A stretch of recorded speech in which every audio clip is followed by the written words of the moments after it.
Uno estaba solo con su propia muerte. Esto el señor Aguirre creyó ya haberlo dicho, pero fue necesario que lo repitiera, porque Marta estaba sola. Vivía en una casa lo suficientemente amplia como para que fuera de un solo ambiente, y lo necesariamente cómoda como para que las reuniones que hiciera, para sus cumpleaños, estuvieran integradas por no más de 6 personas. Durante todo un tiempo anterior experimentó los vacíos apoderarse de las paredes y los pisos. Algunos lo llaman el espíritu de la casa. Porque cada cosa, cada ser humano, cada casa tenía su espíritu. Era esa sensación que provocaba sentir un estado diferente, como cuando se abriera una puerta que no fuera la propia, o cuando se entrase en un cuarto que no fuera el propio. Uno solía quedarse muy quieto, permitiendo que el anfitrión hablara y actuara como no dándose cuenta que su casa estuviera poblada por un espíritu que resultara adverso, que no fuera simpático. La sensación de incomodidad nos rodearía a tal punto que hasta costaría sonreír, bostezaríamos para matizar el tiempo y fingiríamos que la conversación fuera interesante, pero pronto nuestras energías nos abandonarían y los pacientes esfuerzos quedarían a merced del espíritu. En ese momento sería cuando, de manera pausada, no podríamos evitar que aquel se apoderara de nosotros y nos viéramos obligados a inspeccionar nuestro entorno, dado que lo iríamos sintiendo cada vez más y más gélido. Preguntándonos el porqué del efecto, concluyendo por no saber a qué se debiera todo eso. El hecho de que tanto nosotros como la persona propietaria de la casa supiéramos de la existencia de un espíritu no amistoso, nos inquietaría a tal grado que nos veríamos indefensos ante su implacable poder de opacar nuestros ánimos, y apenas discurriríamos el recurso de irnos, olvidando el asunto. Pero si volviésemos siempre estaría allí, aguardando. Mas el espíritu no se iría, no podría hacerlo, esa sería su casa. Mucho se hablaba acerca de la posibilidad de que una casa perdiese su espíritu, y las conclusiones serían tan obvias que no sería posible mentir y decir que una casa pudiera perder su espíritu. Tales afirmaciones sí serían valederas cuando alguien decidiera comprar una casa y la demoliera, ladrillo por ladrillo y polvo por polvo.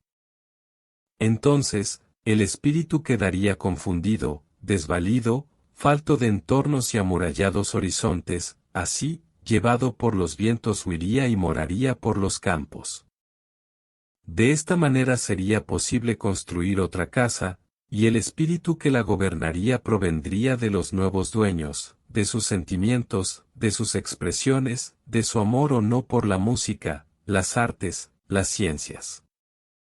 El señor Aguirre, un hombre alto, 33 años, cabello prematuramente platinado, usaba anteojos de largo alcance y tenía un diente de oro, en el maxilar inferior, que solo se notaba cuando pronunciaba la letra A. Cierta tarde de invierno llegó invitado a la casa de Marta. Ella lo recibió con agrado, porque hacía tiempo que no lo veía. Aguirre había sido toda su vida, y lo era, un poeta fracasado que también creía en el espíritu de las casas y en muchas otras cosas ocultas por la magia negra y demás supersticiones. La amistad que lo unía a Marta provenía desde largos años atrás, y ella hacía poco llevaba viviendo en esa casa que ni siquiera era de su pertenencia. Aguirre no conocía el nuevo domicilio, por eso quedó unos instantes contemplando el arreglo de los muebles, los pocos y pequeños cuadros que pendían de las paredes, el silencioso rumor de la conversación que, como nube de aire caliente, ascendía hasta topar el techo y disgregarse en infinitas moléculas constituyentes. Marta sirvió una copa de vino y Aguirre quedó hablando de cosas ciertas. Pero todo cambió cuando lo conversado llegó a labios de Marta, y fue ella quien siguió con el tema. Porque Aguirre comenzó a experimentar, en el brumoso, pero no menos importante momento de la escucha, un débil y casi imperceptible escalofrío que penetró por su espalda, recorriendo su espina dorsal hasta la nuca. Luego le llegó una sensación de vacío y ansias de sentirse solo, a pesar de estar acompañado. Matizó la conversación con bostezos hasta que no pudo continuar con la farsa, reconoció esos sentimientos y los supo transmitir. Cuando supo la triste verdad, allí moraba un espíritu que no era compatible con la manera de ser de su amiga, con sus pensamientos. Lloriqueando, vio cómo Marta culminaba de contar su historia, confesando años de vivir en un secreto silencio que nunca había sido compartido con sus mejores amistades. Donde quisiera que Marta morase, un espíritu adverso la acompañaba. Aguirre la consoló, pasando por su cabeza una mano fraterna. Luego le dijo que abandonara la casa, que esperara un momento afuera, que todo iría a salir bien. Marta no quiso dejarlo solo, dio excusas o que afuera hacía frío. Aguirre terminó su copa de vino y pidió que no se preocupara, que él se encargaría de todo. Aguirre sabía que los seres humanos tenían una ventaja sobre el espíritu de las casas porque sabían la manera de acabar con sus negativos influjos. Los espíritus no sabían que los humanos fueran dueños de este conocimiento, estaban indefensos. Pero Aguirre había cambiado muchas veces su mala poesía por el arte de los ocultos influjos, quizás lo que mejor sabía hacer, y estaba seguro de lograr todo lo posible para que el espíritu cambiara de actitud o desapareciera por completo. Marta quedó en la calle, esperando, confundida entre el rumor de los autos. Sabía que los espíritus adversos eran como una biblioteca, nunca se terminaría de tipificar la incalculable cantidad de ellos que morara en los muros, los estantes, las mesas, las sillas y los libros. Una biblioteca era como un mundo de ellos y cada libro tendría su espíritu. Ellos rondarían por las cúpulas y el presentimiento de saber que estuvieran, sería innegable. Tal vez si alguien se hubiera propuesto habitar en una biblioteca hasta que todos los espíritus se aunaran y fueran uno solo, con ayuda de las artes y la música, posiblemente no hubieran bastado todos los años de la vida humana para llevar a cabo tal empresa. Y quizás eso nunca hubiera llegado a concretarse, porque si había algo tan inquieto e impredecible, ese algo era el espíritu. Ellos, en la biblioteca, simularían ser diurnos murciélagos trashumantes, golpeteando sus cuerpos contra los muros y los postigos. No, una biblioteca sería un mundo distinto, casi inhabitable por otros moradores que no fuesen sus propios espíritus. Marta, allí, en la calle, se sintió como en una biblioteca, porque el efecto fue el mismo. Y también creyó estar sola ante su propia muerte. Pensando estas cosas, recordó que, encerrado en su casa, había quedado Aguirre, y no tardó en escuchar suspiros, débiles resoplidos que aumentaron sus decibeles hasta convertirse en gritos desgarradores y objetos que se estrellaban contra la puerta.